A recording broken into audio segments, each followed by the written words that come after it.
The book is an absolute masterpiece, and I read the whole thing. Welcome back to the show. Glad you're here today. 855-839-1210 on X at Rich Zeoli. Of course, I'm talking about the book Butler by the author Selena Zito, who is my guest right now. The Untold Story of the Near Assassination of Donald Trump and the Fight for America's Heartland. Selena, thanks for joining me. And wow, your hair does look beautiful. You really have the best hair of any journalist. Well played, Rich. Did you use hairspray today, Selena? No, I never use hairspray. My hair's big enough. The conversations between you and the president, these exchanges that you had, I mean, the day of the shooting and the aftermath, and remarkable, the friendship you developed with the president. Yeah, I think that our fondness for each other is based on mutual respect. And what I respect most about him is that he sees the people that have been long ignored by both political parties.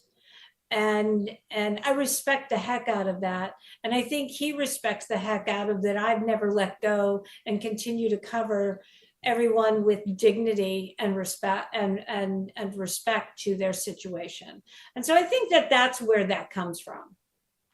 I love the book, I really do, and I love the focus on not just Butler but also on Pennsylvania and how crucial it was to win the election. You know, the part where you're talking about the liquid natural gas export ban, and I kept saying during that campaign, Selena, I mean, this is the dumbest political move I've ever heard in my lifetime. When you got to win Pennsylvania. Yeah, I mean, you know, they put a ban on the export of liquid natural gas. Not only the Biden administration, not only did that impact the hundreds of thousands of people that work in the industry, it also impacted our prices, also impacted our farmers. Why? Because a lot of farms are kept afloat because of the money they get from the leasing on the farms. And by the way, if you think it's like this big, huge thing, no, it's usually a very compact, small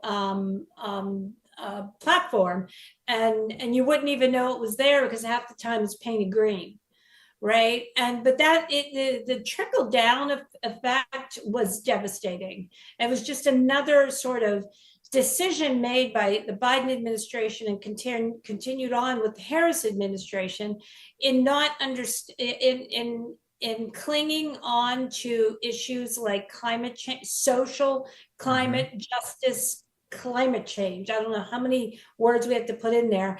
And then understanding the very people that you are supposed to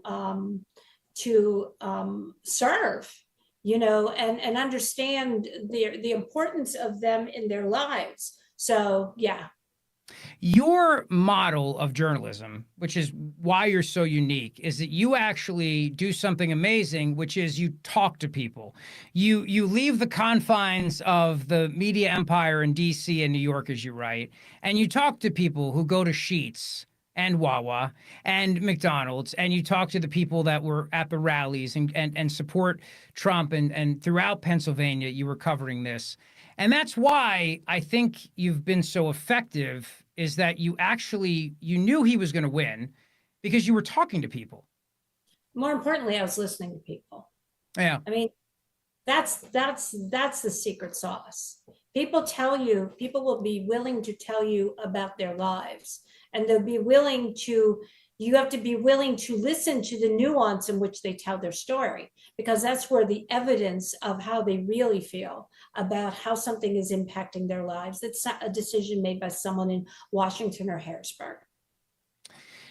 Now let's talk about Butler. Obviously, that's the title of the book, Butler, and the perspective that you had there. You had a very special seat that day, because not only were you going to interview the president, you were going to fly to Bedminster with him and talk with him. That was the plan. Of course, there was an earlier plan that had changed, and then it changed to you going on the plane to fly, Trump Force One, to fly to Bedminster. And then at first, when you heard the shots, it was, I believe it was your daughter-in-law who said it sounded like fireworks? My daughter did. Daughter But did. Okay. I almost she knew what that was. She's a gun owner, just like I am. But you just kind of hope it's not something terrible, right? Yeah. And her and I talked about that after. And she goes, "I wanted it to be fireworks. I didn't want to think that we were literally sitting ducks and being fired at." Yeah, I mean that feeling in that moment, because Selena, you were so close that one of President Trump's advance guys jumps on top of you and covers your body the entire time that this is happening. Did it? I mean, I know it all happened so quickly, but for you, from your perspective, Selena Zito, how long did that feel like? It was it, people often talk about how in a traumatic incident that time slows down. I would contend that happened for me. Time seemed to travel to me. The best way I can describe it is in layers. Hmm. And I just felt there were layers of things that were happening. And I understood, I'm a person of faith. I understand purpose. I understand that I wasn't supposed to be where I was standing there. Donald Trump was not supposed to turn his head. Corey Compatore and his wife Helen were not supposed to be sitting where they were sitting. So you Yeah. have to understand purpose. And I understood in that moment. I didn't know I was going to write a book, but I understood that I needed to chronicle this in the most respectful and dignified way. Which you've done. You absolutely have done that. And it's also, I've found fascinating that another man was shot in Butler, another president was shot in Butler, and could have died as well and changed the course of history. And that is George Washington. Yeah. And that was amazing to me. And when you told President Trump that and his reaction to that, pretty remarkable.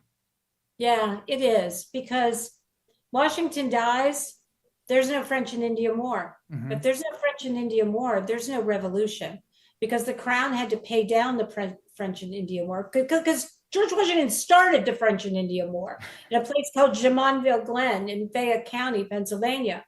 And and if there's no Revolutionary War, what are we still part of England? I mean, Yeah. there's no General Washington, there's no President Washington. Country looks very different. The same with Donald Trump. There's no steel workers in Bucks County whose plant is going to stay home and open it in Fairless Hills or in Western Pennsylvania. There's no steel being made in America, right? Everything is different. There's no borders that are closed. There's no deal between Iran and Israel. There's no annihilation of Iran's nuclear capabilities. The world is very different. Selena Zito is with me. Her book is Butler. It's out today. The Untold Story of the Near Assassination of Donald Trump and the Fight for America's Heartland. Intimate conversations with the president as you traveled with him throughout the campaign, the day of the shooting, and the subsequent days after, and how many times he called you. You have his cell phone number. You can't give it out, obviously, but that's pretty cool.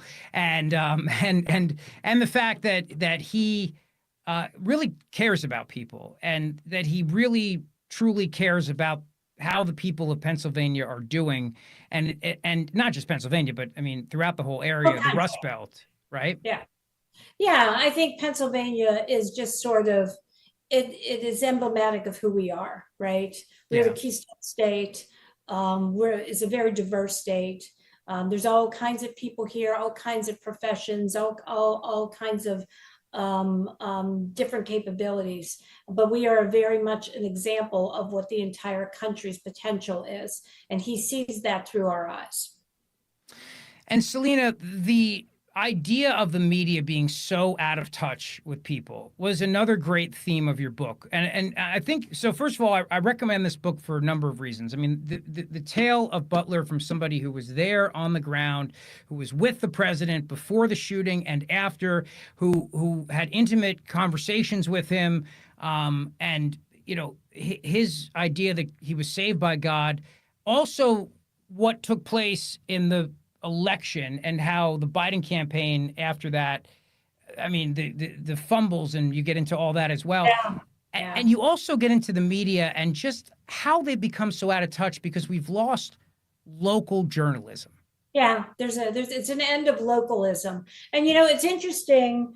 And I don't know how we fix that, right? Yeah. But we push localism in how we eat, how we buy our clothing, how we conduct our business, and small newspapers in this country used to be the backbone of this country, and they just keep disappearing.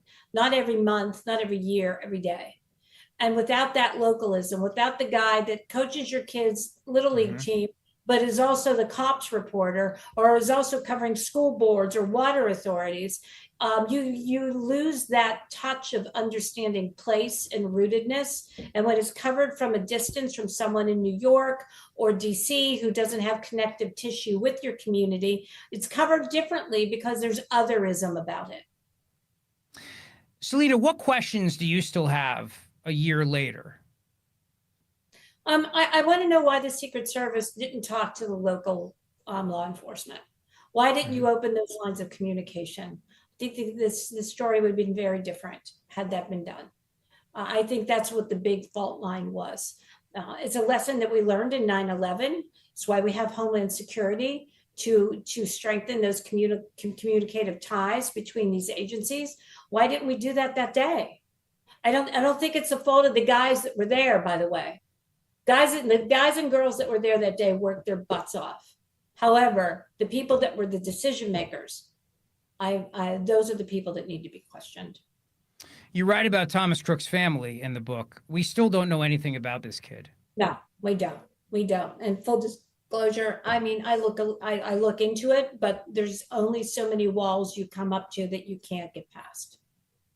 Selena, you were on our mutual friend Dana Perino's podcast this week, Perino on Politics. That's actually how I first got to know you. You and I would go on her show together in America's Newsroom with Dana Perino and Bill Hemmer. And we would talk about Pennsylvania politics together. And I always thought you were just so gracious and so thoughtful. And of course, you're up by Pittsburgh. I'm down in Philly. We made a great team as we talked about all this. And it's interesting to me because the president goes to outside steel country. And you talk about this too. He also goes to North Philadelphia, right? He goes to Temple. Yeah. He understands the coalition is changing and he shows up. That's his secret sauce. He understands the meaning of showing up. It doesn't mean you're going to get 50,000 people in North Philly, but you showed up and you asked for their vote, and that counts. And the Democrats mocked him for doing it. The media mocked him for doing it. Well, they lost, so maybe they should learn something from that.